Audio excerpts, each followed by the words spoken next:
Tudo da Canção Nova em um só lugar. Canção Nova Play.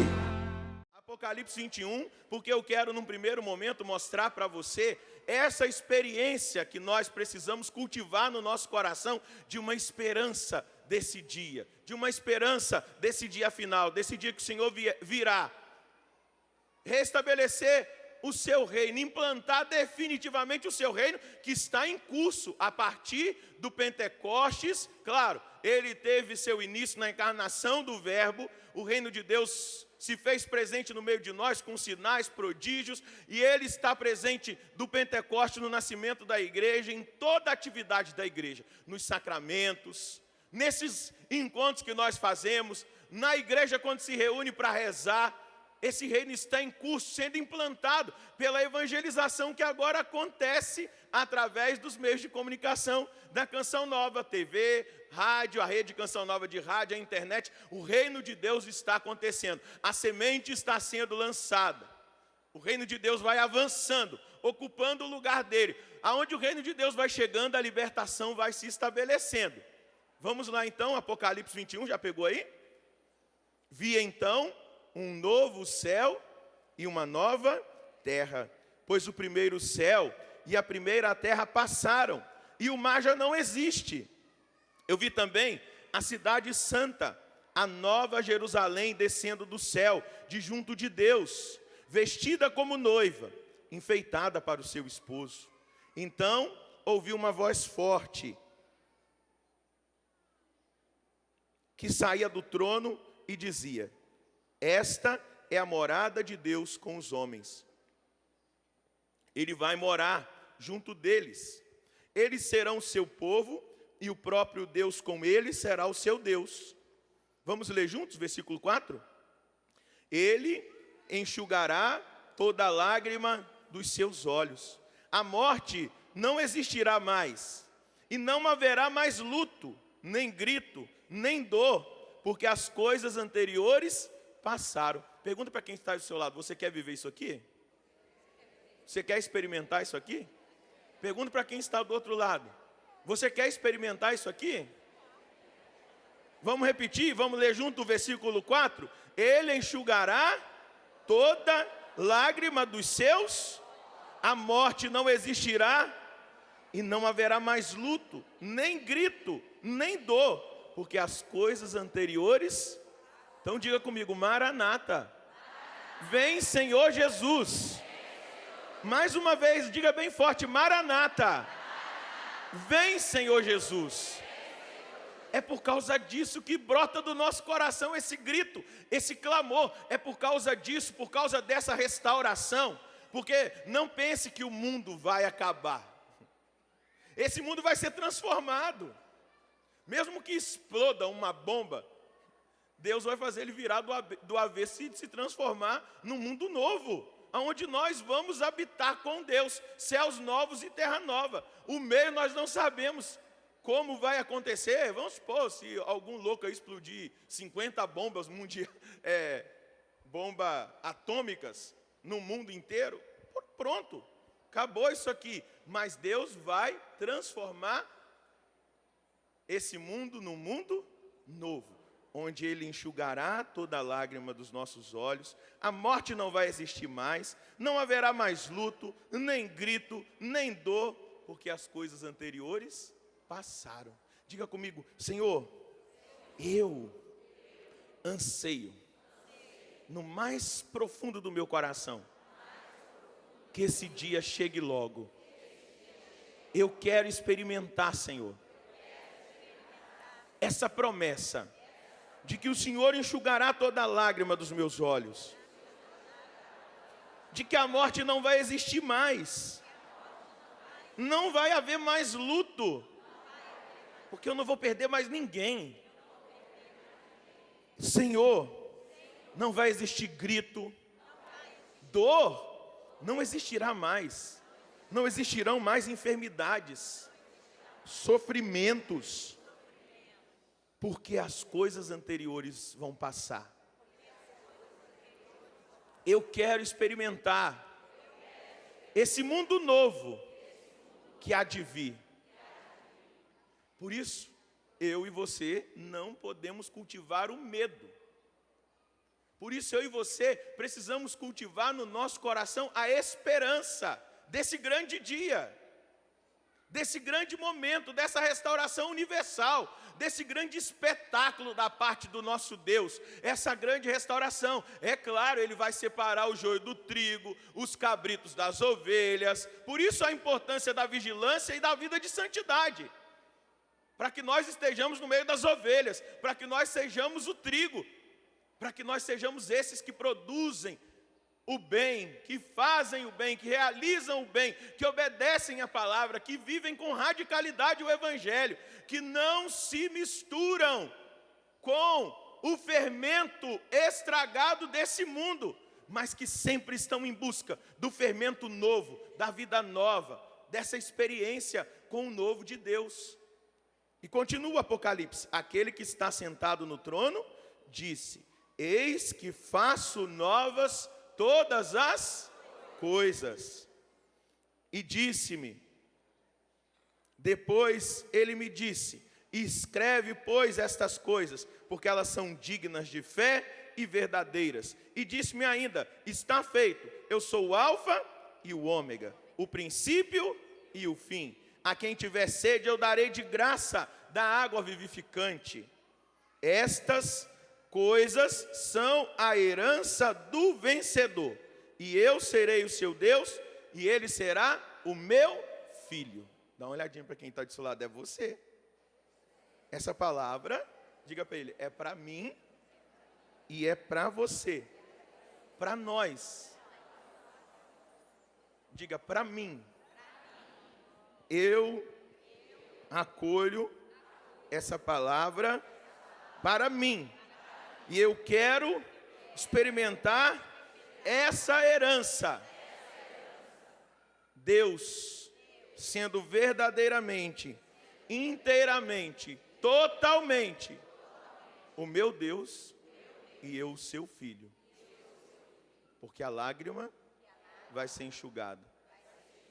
A dor não vai existir mais. A morte já vai deixar de existir. Junto com ela o luto. Eu quero assumir que tudo, as coisas anteriores, passarão na implantação desse mundo novo. Trouxe paz para o seu coração? Aqueles que experimentaram a paz no coração, levanta a mão e dê um glória a Deus. É por isso que nós vivemos essa expectativa, é por isso que Deus, desde o início, quando o Monsenhor Jonas começou os encontros, e dali surgiu a canção nova, Deus começou a revelar ao coração dele as coisas do fim. E ele começou a preparar uma geração bem disposta para a vinda gloriosa do Senhor.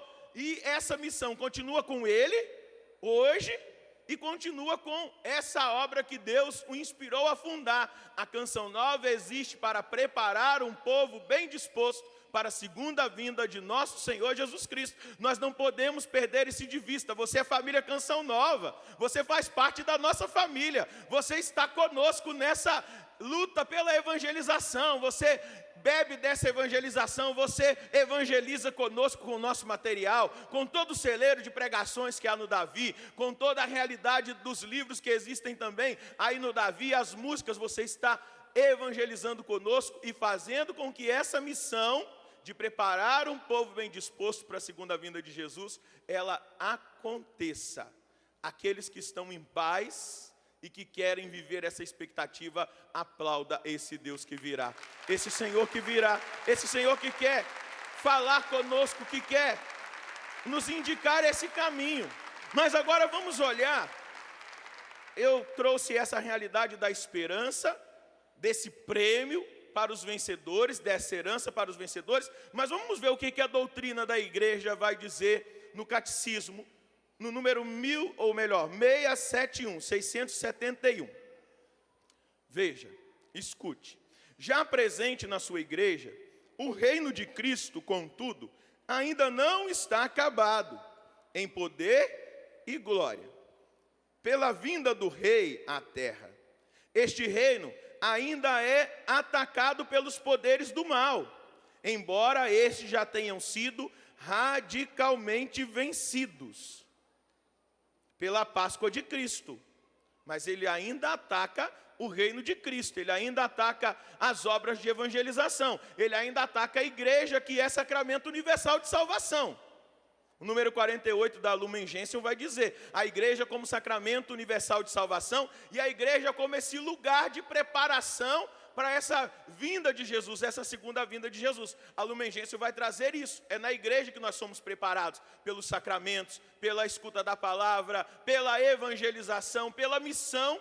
Nós vamos preparando esse reino definitivo de Deus. E continua o catecismo da igreja: até que tudo lhe tenha sido submetido, enquanto não se estabelecem os novos céus e a nova terra, em que habita a justiça, a igreja peregrina nos seus sacramentos e nas suas instituições, que pertencem à presente ordem temporal, leva a imagem passageira deste mundo e vive no meio das criaturas que gemem e sofrem as dores do parto, esperando a manifestação dos filhos de Deus.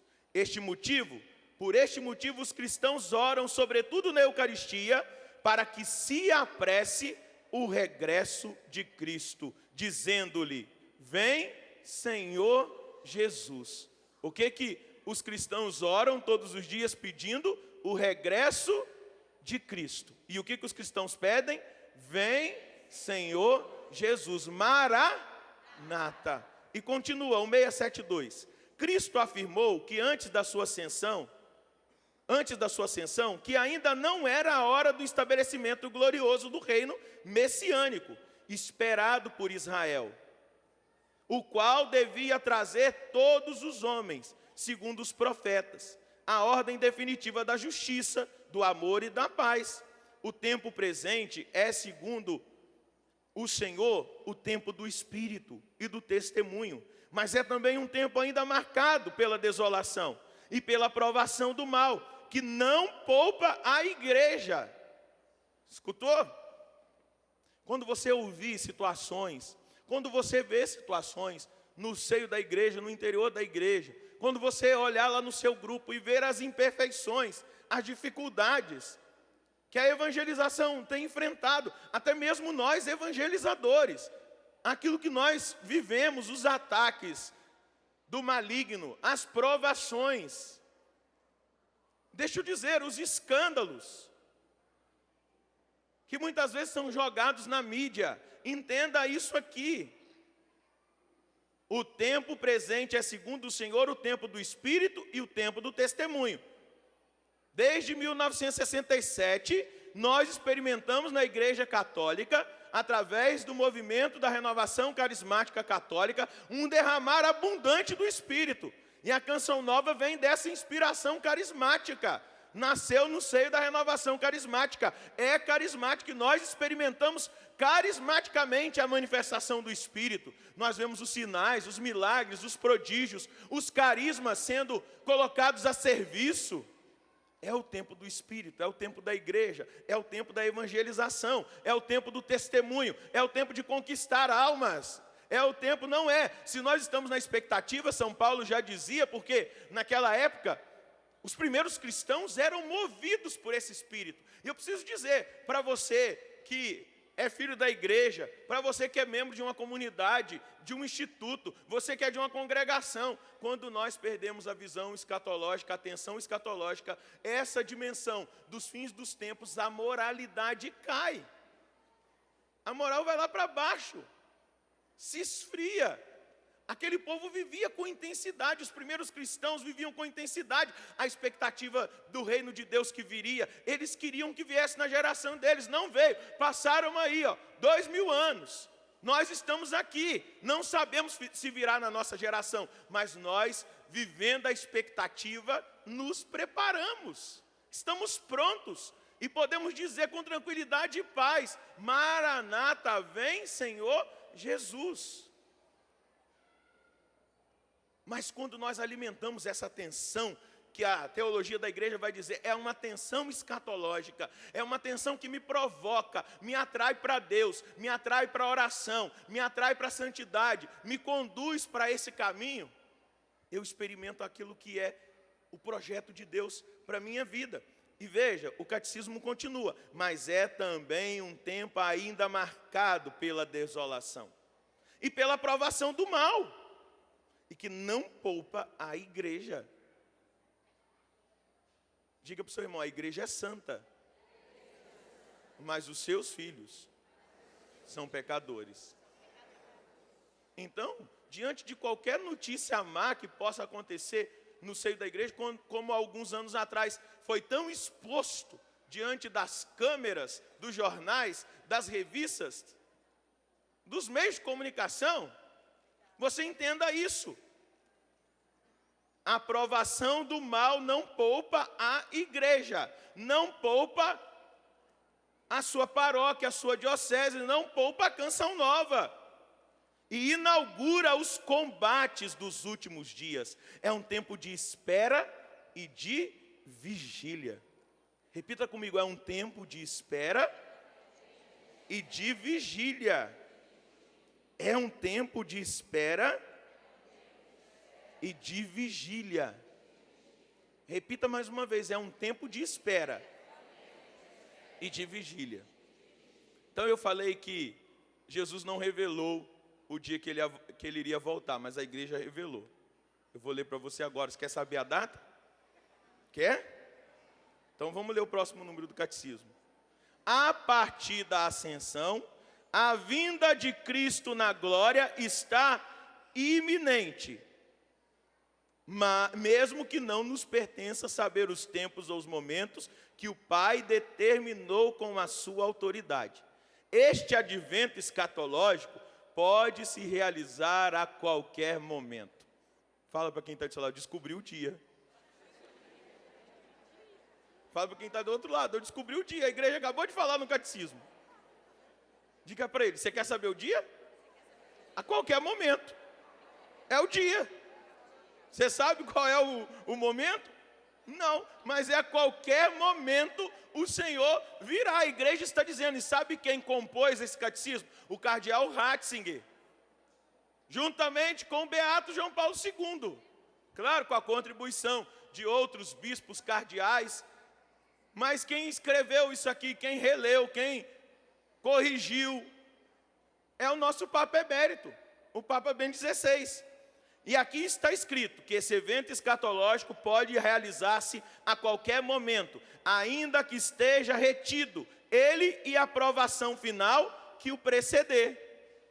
Mesmo que o iníquo não se manifeste, o catecismo está dizendo, pode ser que as profecias não se cumpram todas, porque essa decisão está no coração do Pai. Pode ser que nem o anticristo se manifeste.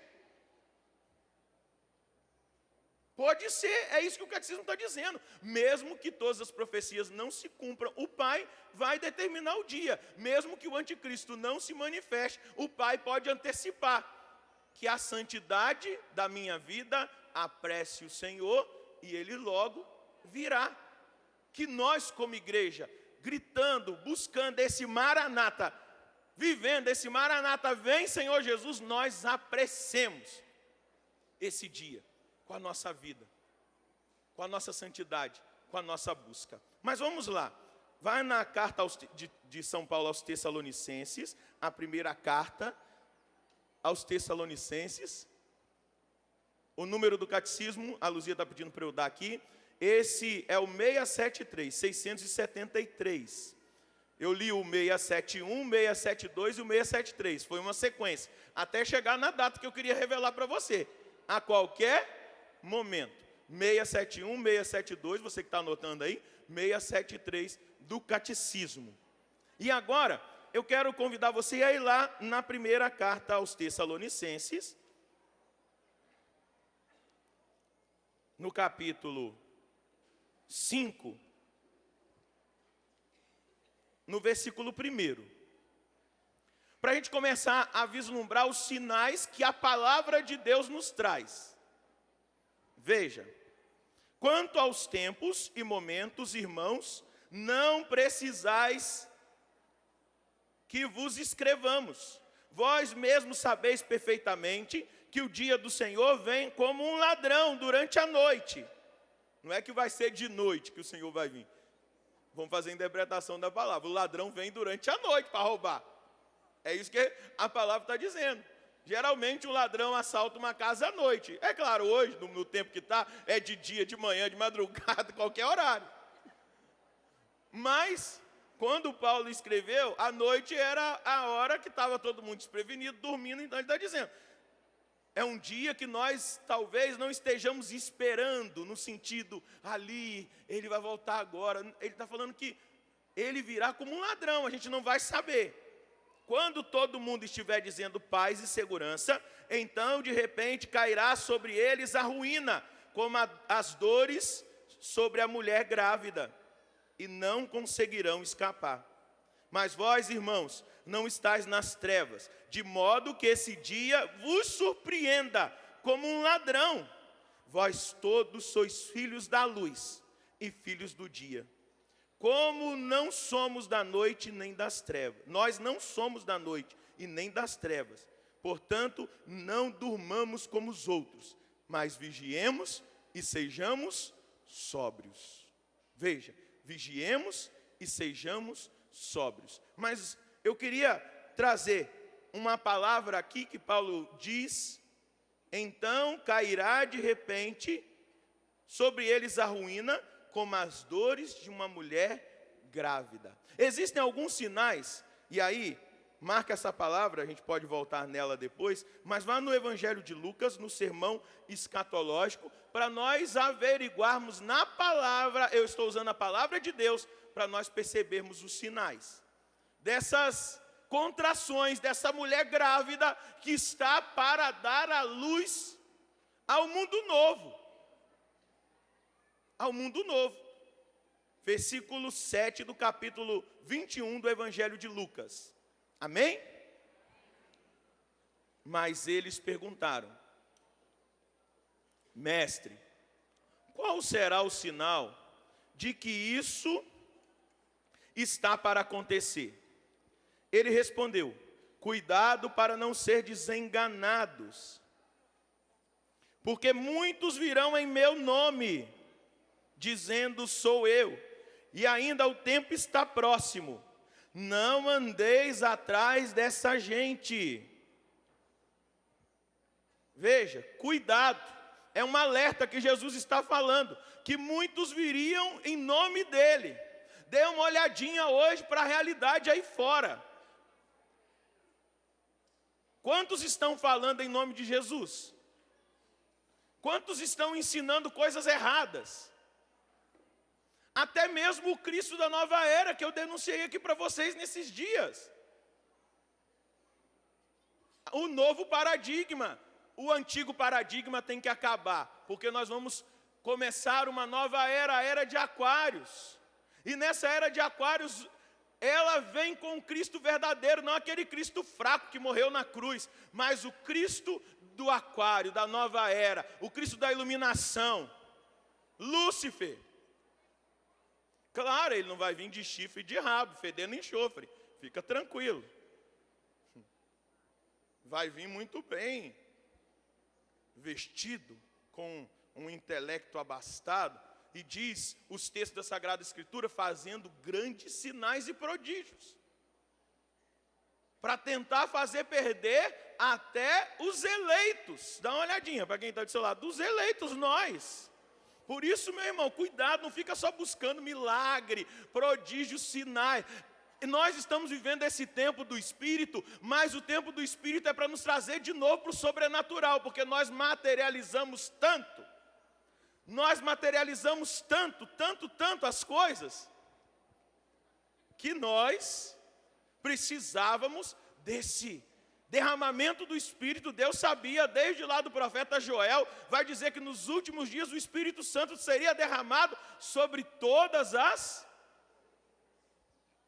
pessoas. mas para nos trazer de volta ao sobrenatural, para devolver a nós a visão espiritual. E vamos começar a pedir a visão espiritual para nós sabermos discernir o que é do bem, o que é do mal, o que é verdade da mentira, o que é uma mera oratória daquilo que é a unção verdadeira, para que nós não sejamos enganados diante da manifestação do iníquo, do anticristo. Para que nós não sejamos enganados diante dos sofismas, das ideologias que vão sendo feitas, produzidas em universidades, produzidas em tantos lugares, essas ideologias, a partir dos pensamentos filosóficos. Já falei para vocês tudo isso aqui. Nós temos que pedir a visão espiritual para que nós não nos deixemos seduzir diante desses falsos profetas. E continua a palavra no Evangelho de Lucas: o tempo está próximo, não andeis atrás dessa gente. Quando ouvirdes falar de guerras e revoluções, não fiqueis apavorados. É preciso que essas coisas aconteçam primeiro, mas não será logo o fim. E Jesus continuou: haverá de se levantar povo contra povo, reino contra reino. Haverá grandes terremotos, fomes e pestes. Em vários lugares acontecerão coisas pavorosas e haverá grandes sinais no céu. Veja bem, eu trouxe aqui uns dados, porque daqui a pouco eu vou citar São Tomás de Aquino para você entender a dificuldade que nós temos de ler os sinais. Porque Jesus diz que isso aconteceria. Porém, nessa experiência de uma análise, fica difícil porque terremoto sempre existiu. Fome. Mas veja bem, vamos lá com dados estatísticos. De 1800 a 1900, num período de 100 anos, ocorreram 18 grandes terremotos no mundo. De 1900 a 1950, um espaço de 50 anos, foram registrados 33 terremotos grandes, quase o dobro do número registrado em um século. Do ano de 1950 a 1996, ou seja, 46 anos, ocorreram 96 grandes terremotos, 3 vezes mais. Está entendendo o que eu estou querendo raciocinar com você? No século XIX, ocorreram 41 grandes terremotos, morrendo 350 mil pessoas. No século XX, até 1997, 96 grandes terremotos causaram a morte de 2 milhões de pessoas. Em 2005, no Sudeste Asiático, somente num terremoto morreram 300 mil pessoas. E no Haiti, aqui perto de nós, um único terremoto matou mais de 300 mil. A intensidade das dores, das contrações. São Tomás de Aquino vai dizer: não é fácil interpretar que sinais serão estes, pois os registrados pelos evangelhos corresponde, como diz Santo Agostinho, à vinda de Cristo para o juízo, mas também à destruição de Jerusalém e às contínuas visitas que ele faz à sua igreja. De forma que, bem considerados, não há nenhum deles que se refira à sua última vinda, pois sinais como guerras, terrores, terremotos, existiram desde o princípio da humanidade, a não ser que se diga que então serão mais graves, mais intensos, mais seguidos, diz Tomás de Aquino. Ora, que grande intensidade terão de alcançar para nós podermos inferir a proximidade do juízo, que é coisa incerta. Entende? Eu só estou mostrando para você que as coisas estão aumentando. Por isso nós precisamos, diante dos sinais, nos preparar, estarmos vivendo aquilo que é da vontade do Senhor. Vamos ver essa outra realidade da fome, que Jesus está dizendo no sermão escatológico. Eu busquei os dados em 2005, nem busquei dados atuais. em 2005, morreram 1,6 milhão de pessoas em todo o mundo de fome. 1.600.000 pessoas, inclusive no Brasil, de fome. Você está entendendo os sinais? Por isso que o Papa tem pregado sobre a globalização da indiferença. Nós podemos mudar essa realidade. Porém, a gente sabe que é sinal dos fins dos tempos o egoísmo. Está lá quando Paulo vai dizer a Timóteo. O egoísmo, a indiferença, a dificuldade da partilha. Outro sinal, as guerras. Veja bem, em 1914 a 1918 aconteceu a Primeira Guerra Mundial. Sabe quantas pessoas morreram? 39 milhões. Em 1917, começou a Revolução Comunista na Rússia. Sabe quantas pessoas morreram? 100 milhões.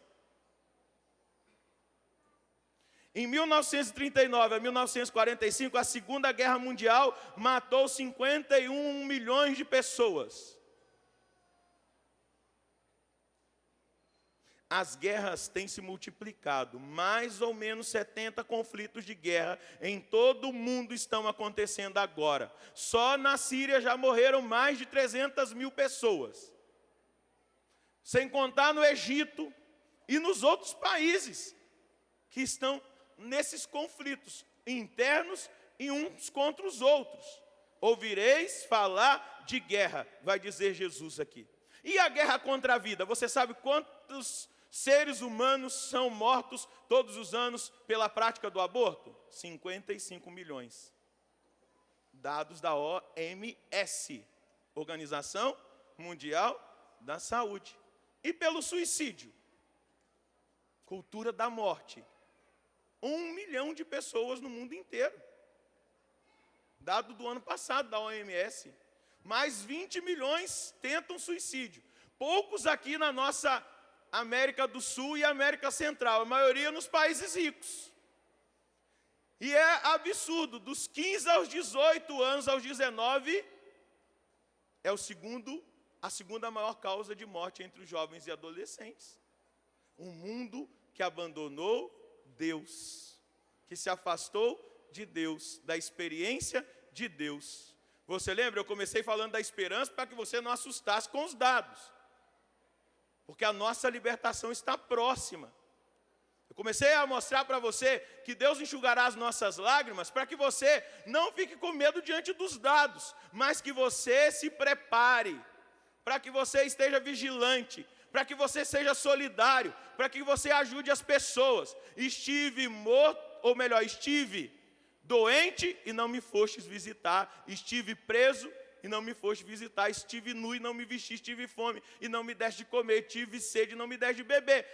Mateus 25, o Santo Padre, o Papa Francisco disse que o Sermão da Montanha e no capítulo 5, ou melhor, as bem-aventuranças do capítulo 5 de Mateus e o capítulo 25, quando Jesus está dizendo do julgamento, são os pontos que nós temos que fazer a nossa preparação, o nosso exame de consciência. Diga comigo, Senhor, eu quero, diante daquilo que o Senhor revela, estar preparado, viver aquilo que o Senhor tem para mim. Eu sei, Senhor, que todas essas realidades o Senhor nos revela para que nós estejamos atentos, vigilantes, para que nós estejamos cada vez mais nos preparando e preparados para esse dia. Mas eu quero, Senhor, no poder do Seu nome, pedir que o Seu Espírito Santo me incomode, me provoque a viver uma vida santa, radical, a viver o Evangelho e tudo aquilo que comporta o Evangelho, o amor, o perdão, a partilha, o cuidado com o próximo, mas principalmente, Senhor, Eu quero pedir que o seu Espírito me ajude a colocá-lo acima de todas as coisas. Que o Senhor esteja acima de todas as coisas na minha vida. Eu quero, Senhor. Bata no peito e diga: eu quero, Senhor, estar preparado. Eu quero, Senhor, estar preparado. Eu quero, Senhor, estar preparado. Espírito Santo de Deus, trabalha na minha vida e faz com que todos os dias eu clame: Maranata, vem, Senhor Jesus. Diga bem forte: Maranata, vem, Senhor Jesus. Maranata, vem, Senhor Jesus.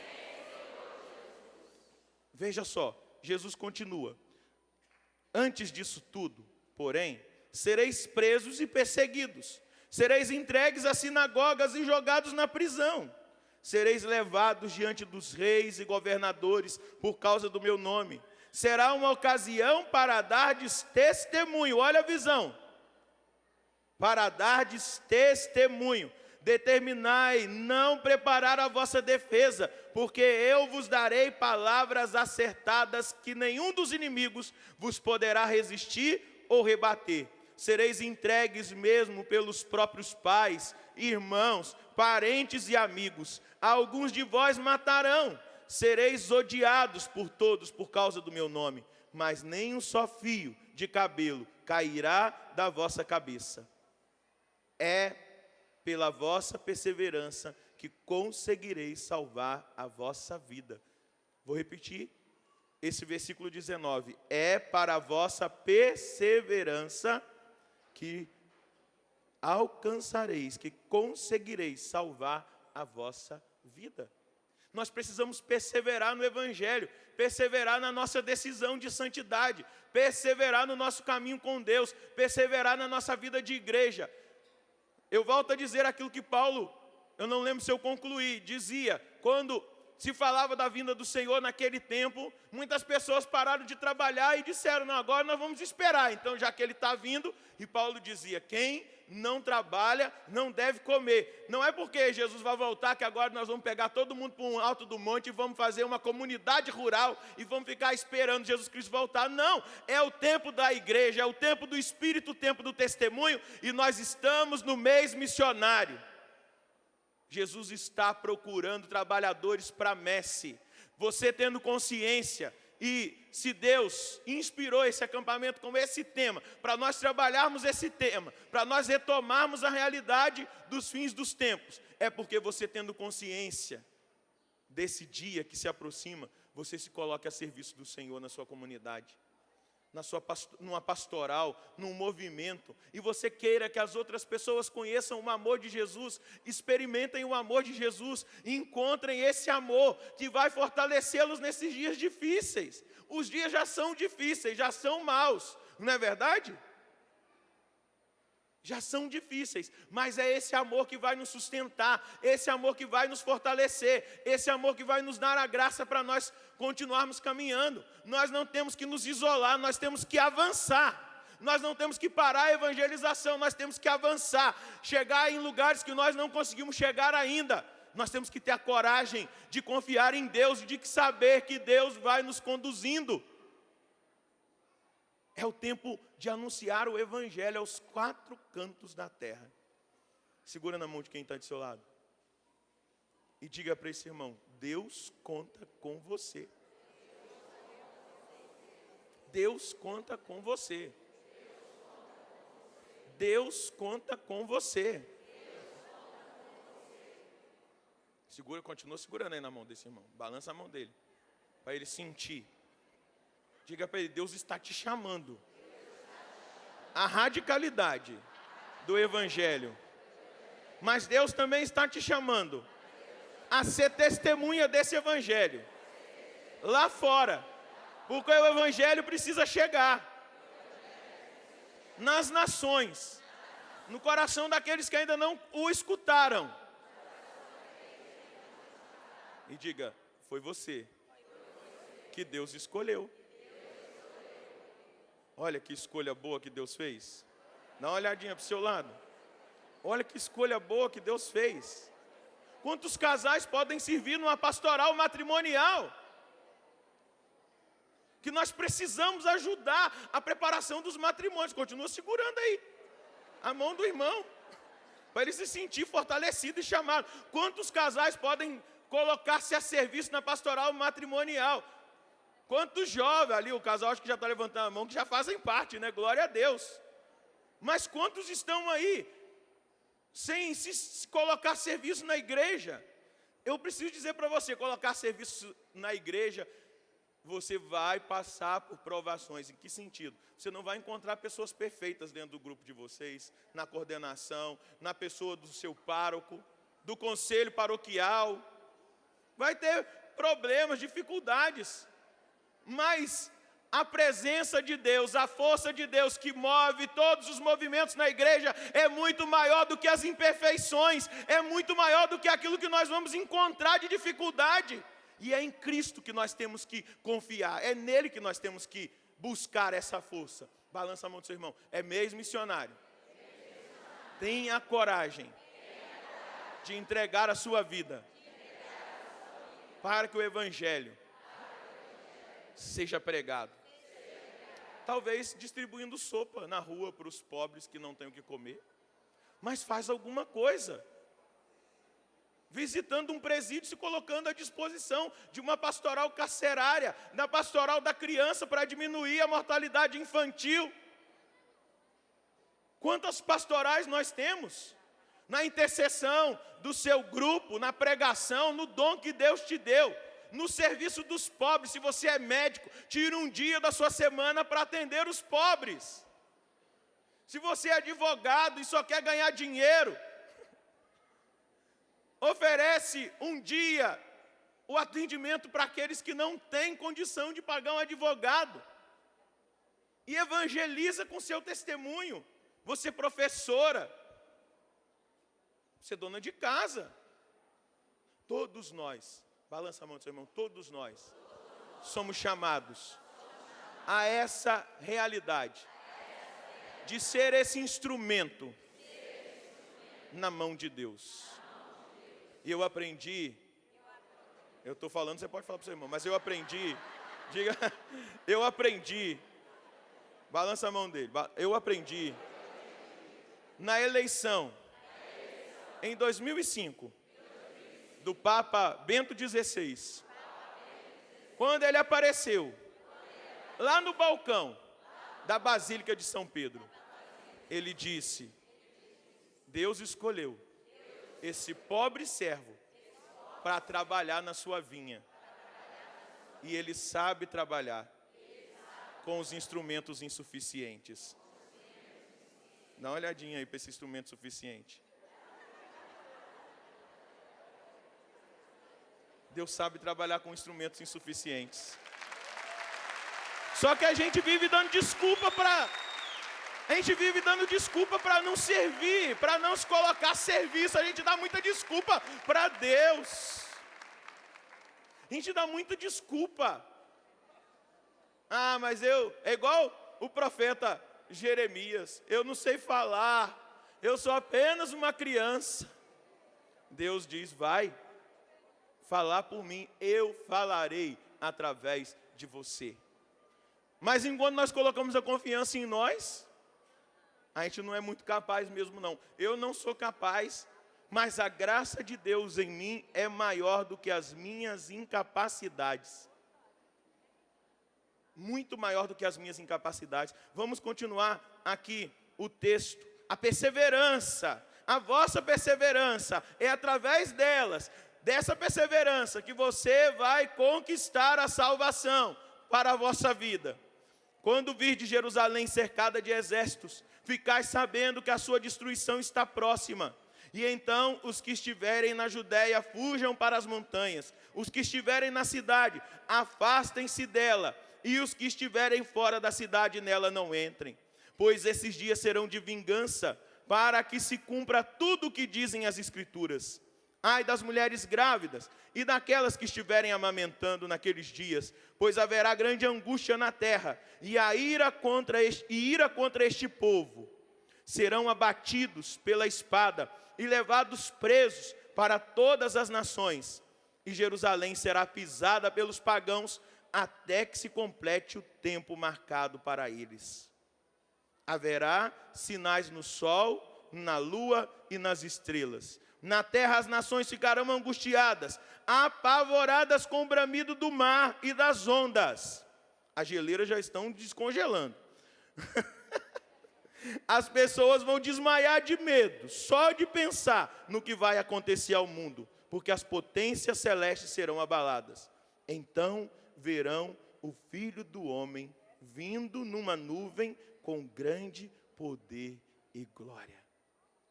Nesse dia, a nossa libertação será plena. Se você estiver vivo, você vai ser atraído para os ares. Isso é o arrebatamento. Porque, como a lei da gravidade nos atrai para o centro da terra, a lei espiritual vai nos atrair para Jesus. Nós vamos ser atraídos para eles. E se nós tivermos morrido, os nossos túmulos vão explodir e nós receberemos o nosso corpo glorioso. E vamos reinar com Cristo.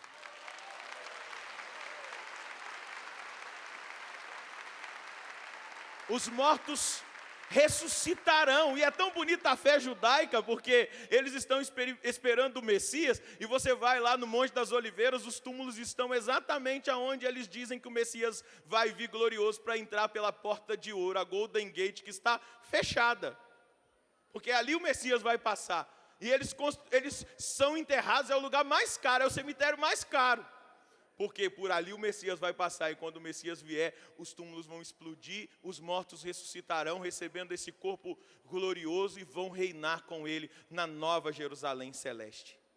Veja, meus irmãos, é essa esperança, não é um desespero por causa das coisas negativas, dos sinais, mas é a esperança da libertação, sabendo que Deus estará fiel a nós e será fiel a nós nos dias difíceis, nos dias de provação, nos dias que talvez o desespero queira bater na porta do nosso coração, mas nós precisamos lembrar: eu vou levantar a cabeça porque a minha libertação se aproxima, eu não vou abaixar a cabeça, eu não vou ceder, e se precisar derramar o sangue por causa do Senhor, na hora Ele vai nos dar a graça do martírio, porque o martírio não é uma decisão antecipada, mas é uma decisão que Deus nos dá ali na hora, pela nossa fidelidade, pelo nosso conhecimento da palavra. Mesmo que o anticristo venha, se ele vier, se Jesus não voltar antes, como o catecismo diz, essa profecia vai se cumprir. Eu creio que vai, porque tudo está sendo preparado para isso.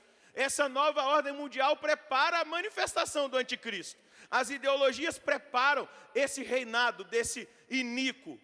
Porém, mesmo que ele venha e que ele implante esse sistema que já está sendo trabalhado, construído, Deus permanecerá fiel a nós, e Ele vai nos dar os meios de nós dizermos não a tudo aquilo que o anticristo quiser propor. Mas nós precisamos permanecer fiéis. Vai ter um controle mundial de alimentos. Deus vai nos dar os meios para nós nos alimentarmos. E olha, eu conheço gente por aí, como a Lola, que durante anos se alimentou só da Eucaristia. A gente não compreende os mistérios de Deus, mas nós não vamos ceder. Vai ter um controle de remédio, nós vamos plantar elixir paregórico, Novalgina, lá no vasinho lá em casa. Pra cá. E se a gente tiver de morrer por alguma doença, nós vamos morrer naquela esperança. Jesus está voltando, e quando Ele voltar, eu vou ressuscitar com Ele. É a esperança que nutre a nossa fé, o nosso coração. Não é o medo, mas é a esperança. É claro, aqueles que estão no pecado, geralmente se apavoram. Mas os que estão no pecado, eu estou chamando você: venha viver a santidade, venha viver a radicalidade, venha se preparar para esse grande dia.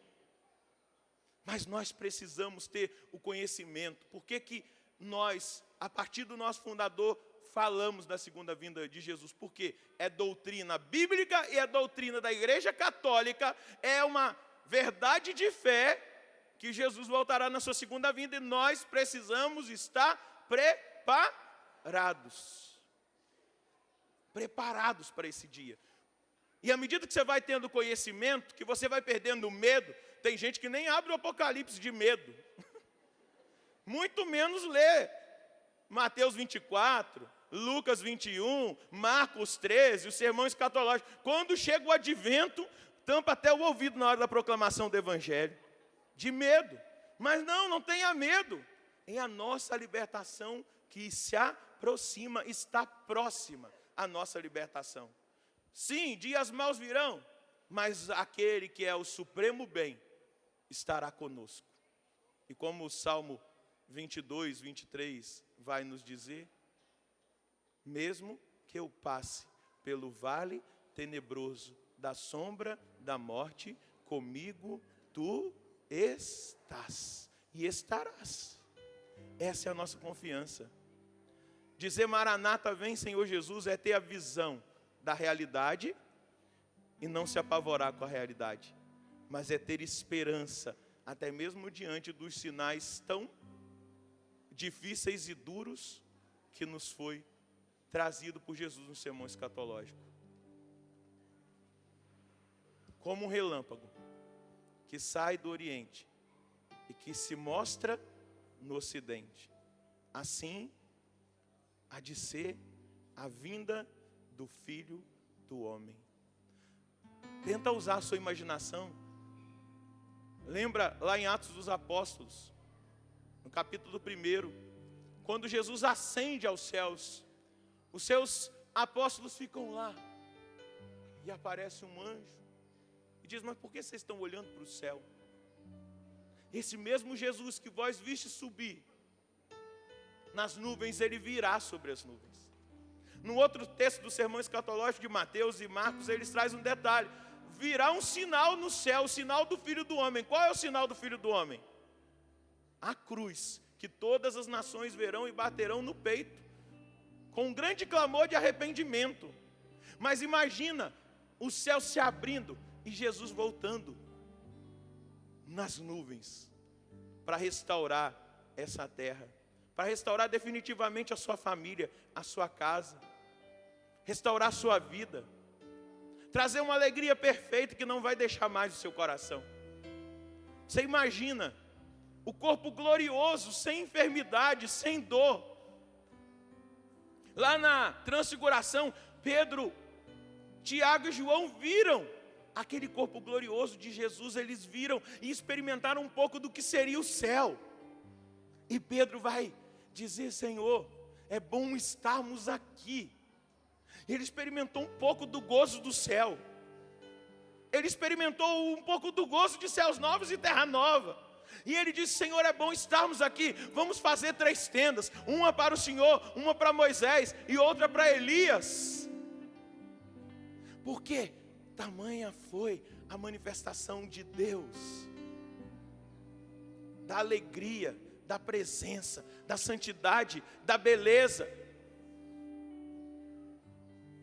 da força que ali na transfiguração eles experimentaram. Por isso que o nosso coração precisa gemer, gritar, desejar, vem Senhor Jesus, vem Senhor Jesus, vem Senhor Jesus. Para aqueles que perseverarem até o fim, será um dia glorioso. Por isso eu digo para você, não abandone a igreja, não abandone os sacramentos, não abandone os mandamentos, porque o Senhor tem para você o melhor. Sabemos que o que Deus tem preparado para aqueles que o amam, nenhum olho viu, nenhum ouvido ouviu, e nenhum coração foi capaz de sentir. Paulo chegou na segunda carta aos Coríntios, no capítulo 12, ele testemunha, eu cheguei ao 3º céu, e lá eu ouvi coisas que eu não consigo transmitir com linguagem humana. Vamos ficar de pé.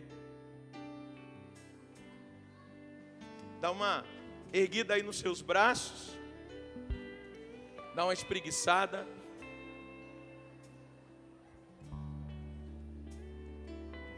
Agora levanta os seus 2 braços lá no alto. E vai dizendo para o Senhor nesse momento que você quer renunciar a todo medo, a toda insegurança que esse assunto da segunda vinda de Jesus traz no seu coração. Até mesmo os questionamentos, as incompreensões diante do mistério de Deus.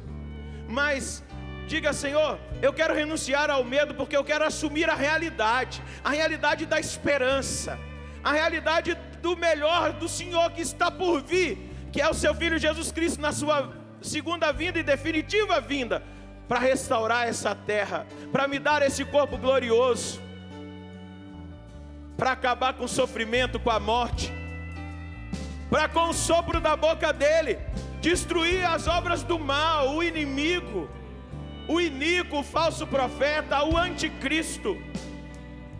Ele virá para fazer justiça diante das injustiças desse mundo. Ele virá para ter a palavra final diante das injustiças desse mundo. Senhor, essa realidade do juízo, do julgamento, da sua vinda gloriosa, nos coloca uma grande responsabilidade de nós sermos fiéis até o fim, de nós buscarmos a fidelidade, ao Senhor, a fidelidade à sua palavra, a fidelidade ao Evangelho, a fidelidade à igreja. Senhor, ao erguer os meus braços agora, eu oro ao Senhor, pedindo a graça dessa fidelidade, da perseverança. Vai pedindo a Deus aí a graça, pelo Espírito Santo, de você perseverar até o fim, na conquista da sua salvação, de você não se desviar nos dias maus, de você não se deixar seduzir pelo dinheiro, pelo poder, pelas pessoas, pelas coisas, de você se submeter a essa ação providente de Deus na sua vida. Ergue os braços e diga: Senhor, me dá o dom da perseverança, eu quero perseverar até o fim, e que essa perseverança me leve a experimentar, Senhor Deus, uma vida de santidade, uma vida de verdade, uma vida na sua verdade, no seu caminho, sabendo que a doutrina da igreja está dizendo que o Senhor pode voltar a qualquer hora, desde a ascensão, a qualquer momento. Tudo da Canção Nova em um só lugar. Canção Nova Play.